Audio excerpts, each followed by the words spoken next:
نحمده ونصلي على رسول الكريم ونشهد أن لا إله إلا الله وحده لا شريك له ونشهد أن محمدا عبده ورسوله رب اشرح لي صدري ويسر لي أمري واحلل عقدة من لساني يفقهوا قولي.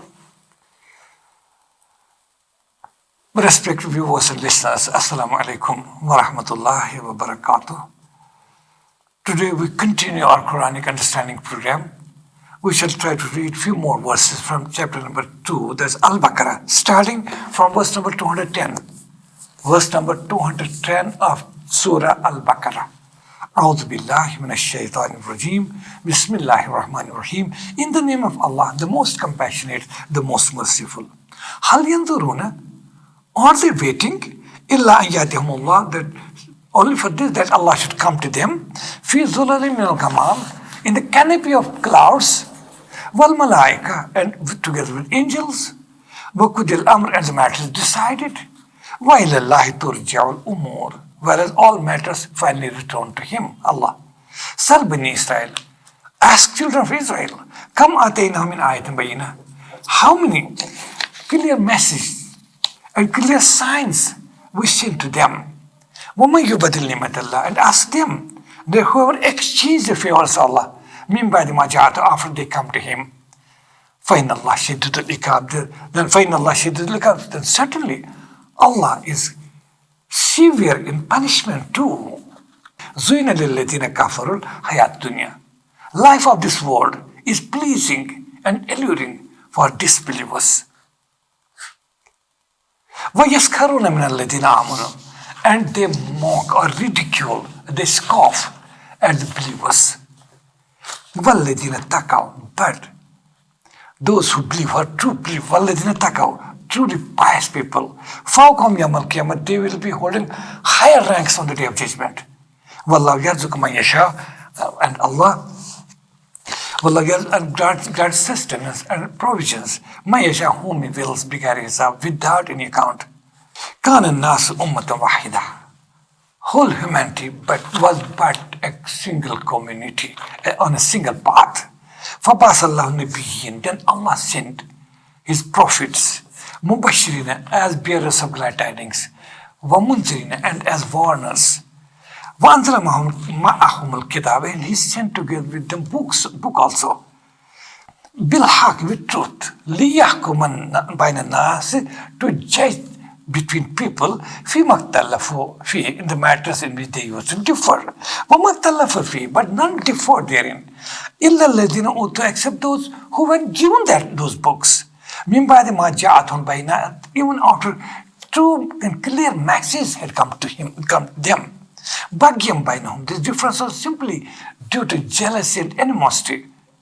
Fahadallahu alladhina amanu, then Allah guided the believers, limaktalafu fihi min al-haq, in the matters in which they differed with truth, bi'izni, by His permission.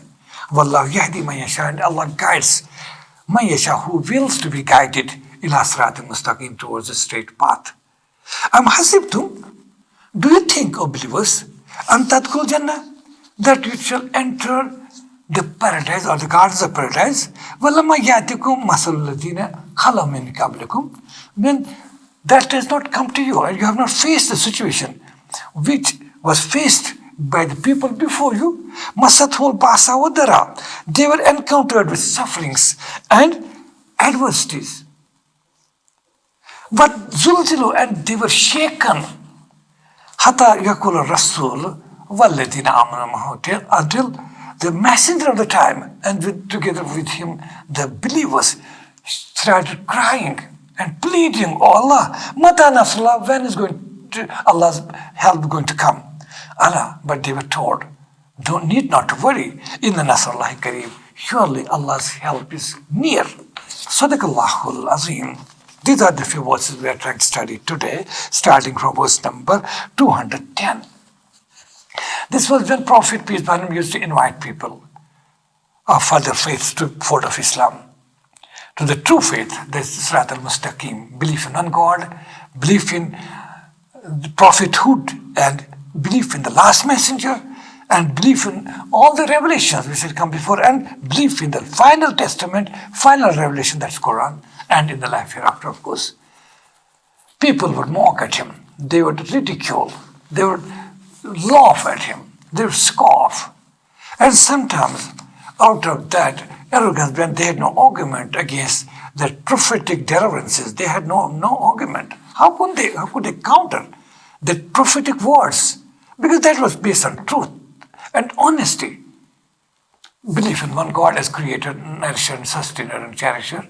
And belief in the life hereafter, that be good in this world, you will be rewarded in the next. And to be good in your dealings, to be honest, to be truthful. How could they counter it? But since they were not ready to abandon their old faiths, they would sometimes scoff and ridicule the Prophet. And ask of different things. Sometimes they would ask for miracles. Oh, Muhammad, peace, how can I believe? How can I trust you that you are a believer? Why don't you bring miracles as miracles were given to Moses and Jesus and other prophets? Prophet used to tell them, bringing miracles is not within my domain, nor was Jesus or Moses in a position to offer any miracles unless Allah gave them. So I am too a servant of God and His messenger, worthy messenger. And it is when He provides me any miracle, I can show you. But not of my own free will, because I have no powers, I have no authority and such. And these opponents would mock at and not accept and reject the message. They are warned in this verse that they are being presented Islam, it is pristine purity. In a logical manner, because it is, according to logic, according to all reason, it is Islamic message is based on reason, because it is meant for humans. So Allah has taken care that it's within our reasoning powers to comprehend it, to understand it, and then to practice it. When they used to reject it, it's in this context it said, Hal yanzurun, if they are rejecting the pure, good, straight path of Islam, and asking for miracles, asking for extraordinary things to happen, mocking and scoffing and ridiculing, Hal yanzuruna illa yatihumullah fi zilal. Are they now waiting that now Allah should come to them in a canopy of clouds Himself? Wal malaika and angels wa qudi al-amr, and decide the matter once for all. Are they waiting for that? If that comes, that's the end of the day. That shall herald of doomsday, when everything will be evident. How come they are not using their, we have given them eyes to see, ears to hear and listen, and mind instead of brains to think. They are not using these faculties. Are they still, what for are they waiting? They are being given the faith in its purest and the best possible and simplest possible manner. Worship your Lord, who is the creator. And whom should you worship other than your Lord, creator and Lord? They would not believe. The arrogant people who were victims of their own pride and arrogance. It is them about said, Hal yanzuruna, are they still waiting? Ayatihumullah fi zulal, that Allah should come to them in a canopy of clouds. Wal malaika and angels also. Wa qudiyal amr, and the matter is decided once for all. Wa ilallahi turja'ul umur, well, all the matters finally return to Allah. Sal Bani Israel. It is said, okay, ask children, you are citing their examples, ask them, children of Israel, Kam ataynahum min ayatin bayyinah. How many clear signs and message, clear signs we sent to them, we granted them. But remember that too, this is only one side of the picture. But now, then who rejects those signs?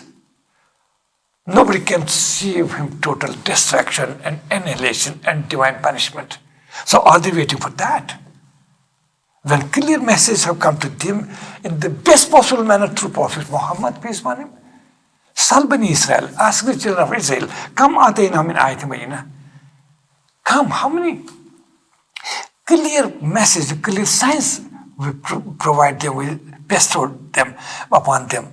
Waman yubadil ni'matallah, but ask them too, who exchanges or changes, turns away from those favors of Allah and those who are messages and signs, min ba'di ma ja'atu, after they come to him. Then remember, فَإِنَّ اللَّهَ شَدِيدُ الْعِقَابِ, then Allah is severe in punishment. Then Quran gives another statement. زُيْنَ لِلَّذِينَ كَفَرُوا الْحَيَاةُ الدُّنْيَا. This worldly life is alluring and pleasing for disbelievers. That means disbelievers who don't believe in Allah as He should have believed in. They don't have a concept of life hereafter. They think only we are in this world, that's life, that's everything.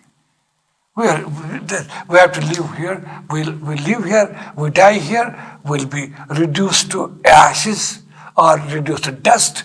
That's the end of the world, there's nothing more. So, whatever they find in the world, they feel this is everything. And it becomes so pleasing and alluring for them. It becomes so beautified to them that they are trapped in these worldly comforts, forgetting lawful and unlawful actions, forgetting what is truth and what is falsehood, forgetting what is honesty and dishonesty.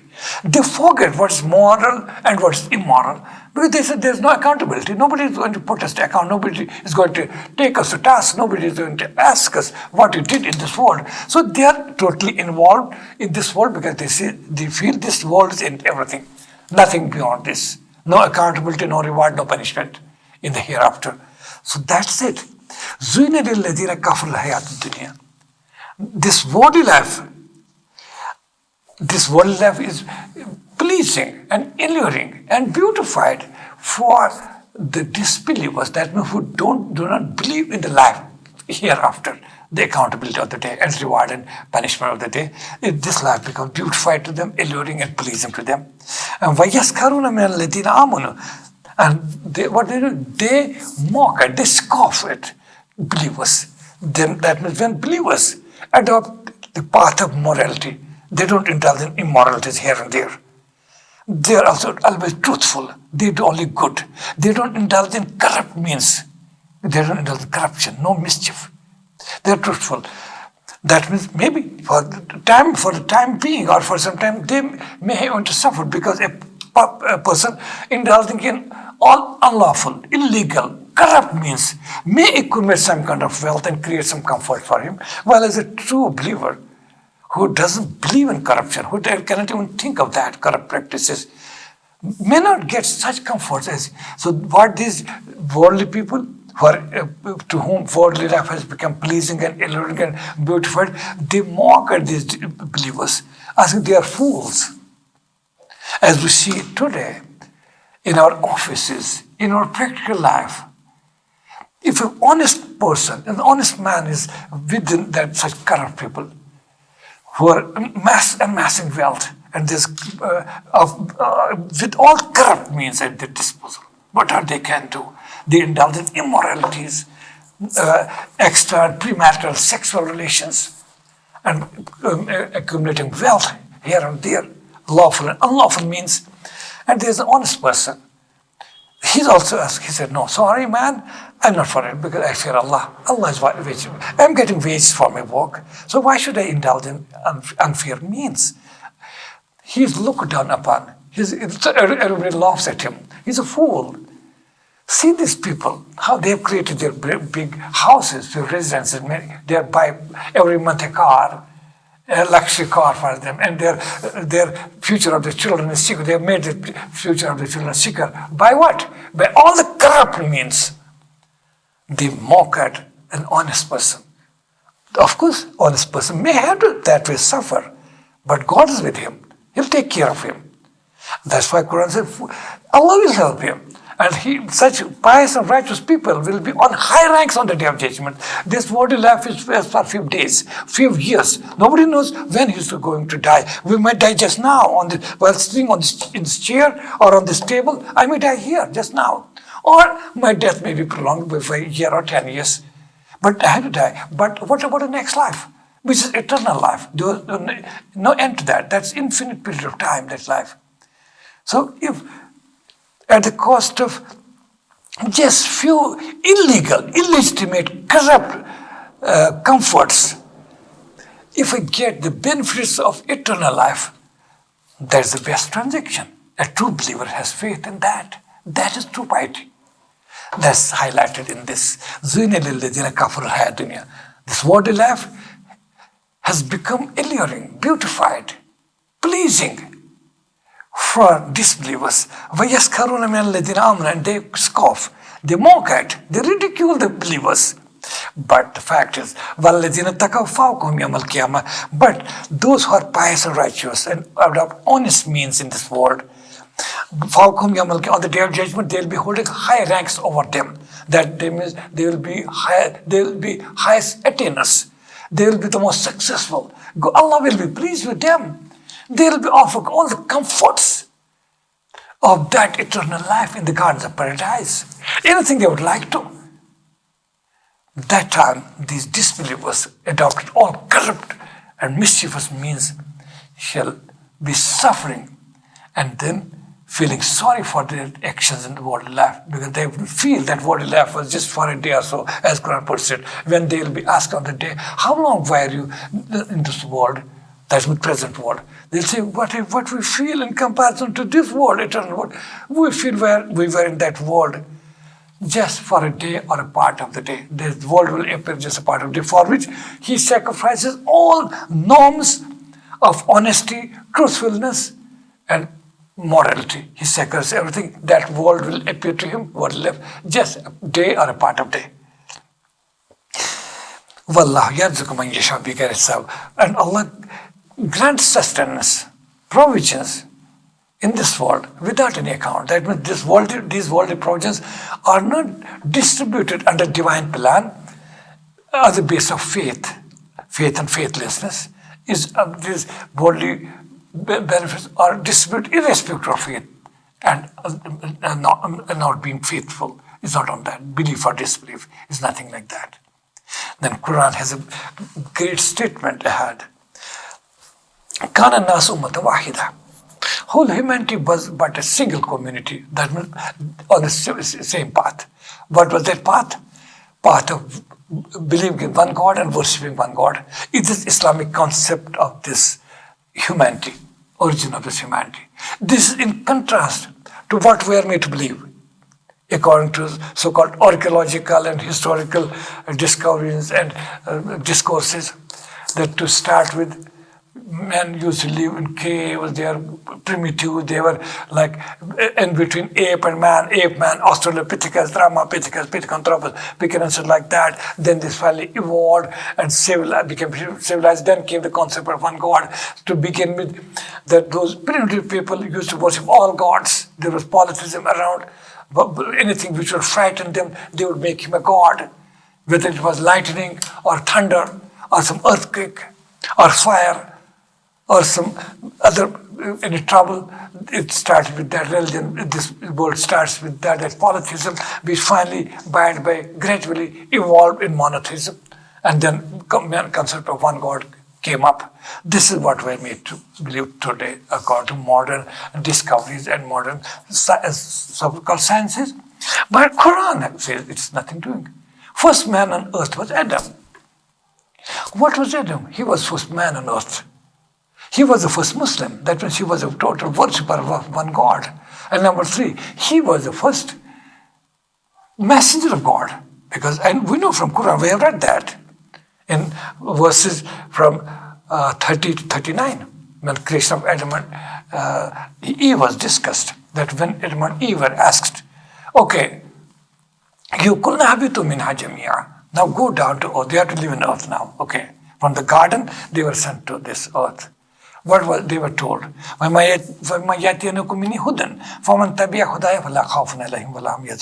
once you reach earth, that doesn't mean you have lost connection with your Creator. That connection will be there. You will be receiving from time to time revelations, and that will be source of guidance for you.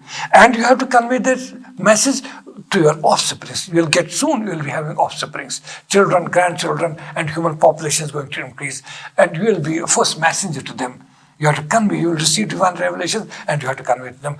One who believes in them, adopts that path of piety, path of Allah's way, Sirat al-Mustaqim, he will be successful. There shall be no la khawfun alayhim wa la hum yahzanun. There shall be no fear upon them, nor shall they grieve. Who reject and disbelieve, there will be the fuel of fire. So this world started with monotheism, belief in one God. The image, Adam was the first one, Eve was also there as the first monotheist woman. Then offsprings came. They were true believers in God. They were true followers. Their human population spread. And the initial stage was this. Quran says, "Kana nasu ummatan wahida." Whole humanity was on a single path, same path, one path, as a single community. That were true worshippers of one God. It was after that, when human population has been spreading, Satan, since he was granted permission by God, when he was thrown out, pushed back, cursed, declared Shaitan al-Rajim, the cursed one. He at that time prayed, oh God, oh my Creator, you give me a chance till doomsday so that I mislead and trap your servants. That permission was granted. Okay, do Satan, but you cannot mislead my true servants. You will mislead only those who will be your followers. And Satan started his work. Devil, that's Iblis. And then, by and by, some confusion arose, and idol worship started. Polytheism started. These were satanic impulses. Satan's doings who put these suspicions and doubts in human minds. And when that happened, Allah sent messengers with the same message which was given to Adam, that, oh people, why are you deviating from the right course? You are the servants of your only Creator, that's God. You worship Him alone.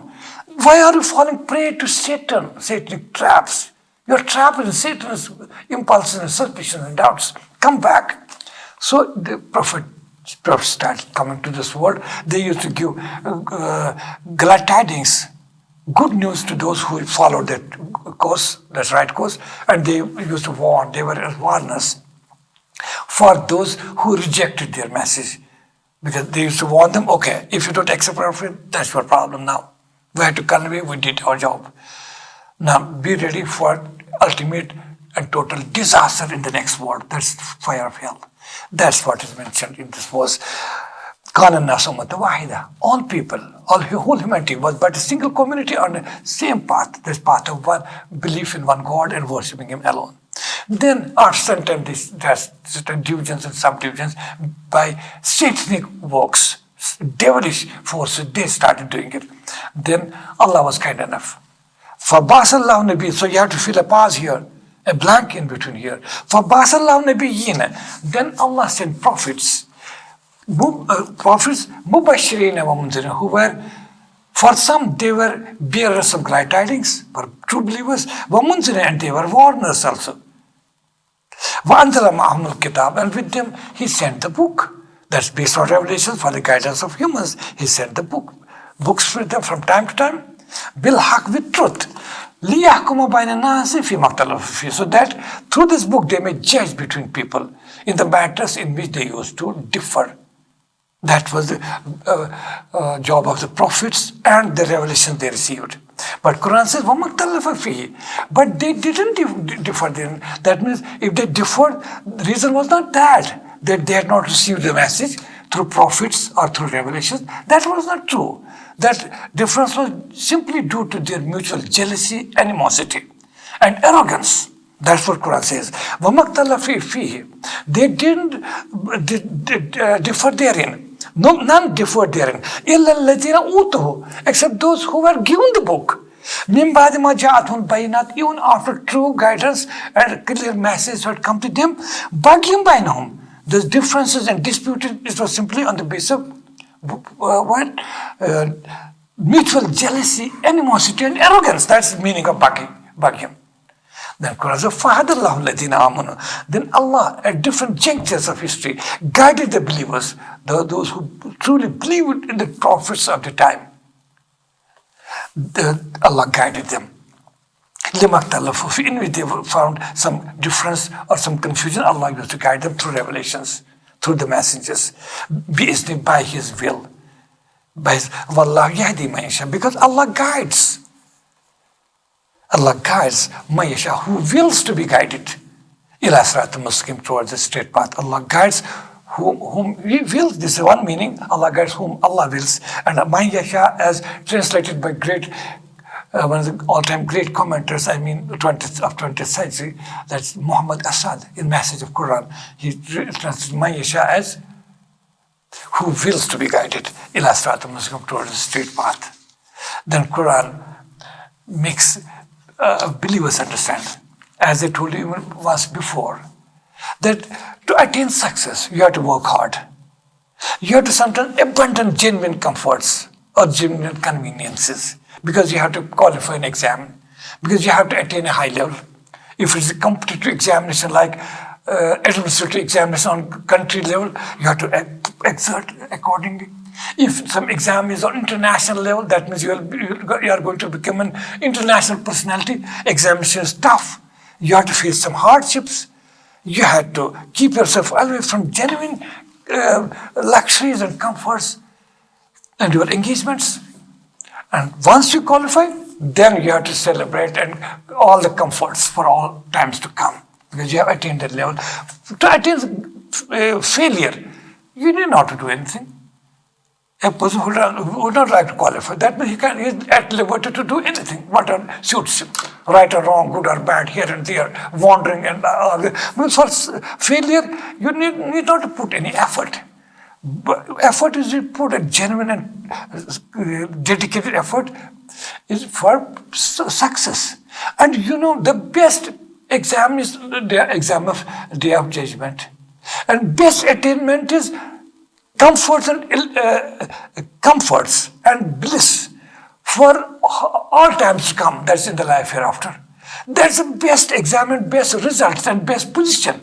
And since it's the highest exam, so it involves accordingly hardship according to that standard. That you have, because you have to reach the gardens of paradise, where you have to enjoy for all times to come. No restrictions, no tiredness, no work, everything before you, whatever you wish. That this verse also talks about that, oh believers, be ready. You have now declared your faith. Now, but it's not just mere declaration of faith.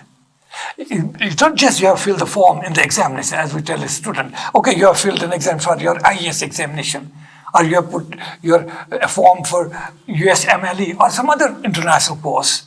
It's not just filling. Now you have to exert. You have to be ready for that. You have to put all your efforts and focus your attention. Forget what is happening here, what your friends say, and what they are moving, visiting that place and picnic spots. Forget that for some time.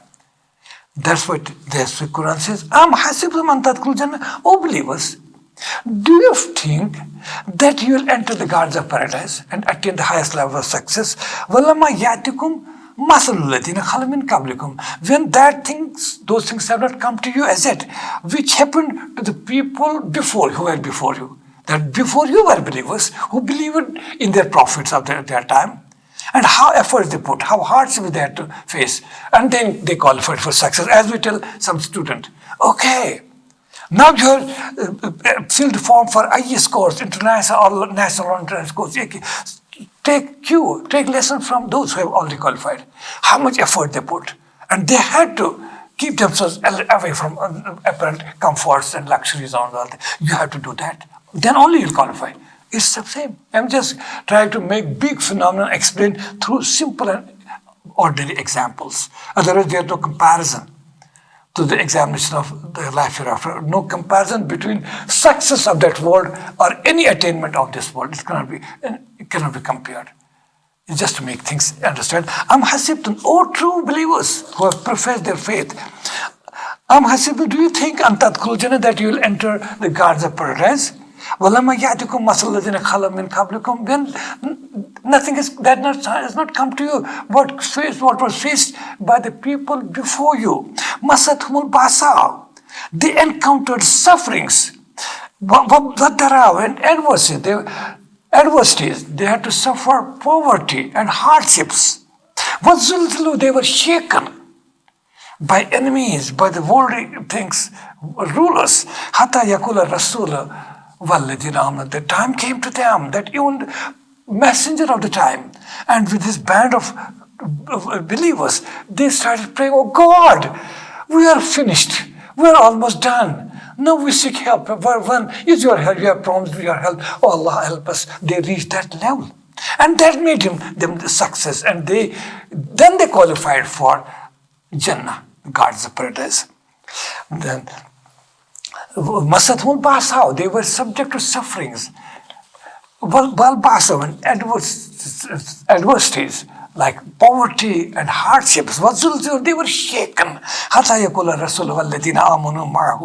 Until even the messenger of the time and his band of true believers used to cry, plead, or pray, oh Lord, Mata Nasrullah, when is Allah's help going to come? Allah, they were told, don't you worry, my servants, Inna Nasrullah Kareeb, surely Allah's help is near, is coming. Allah has not abandoned you. Allah has not forgotten you. He's watching you. He's appreciating your your apparent actions, and He knows your best intentions also. He is going to reward you, don't you worry. That's one of the great verses of Quran we should always keep in our mind.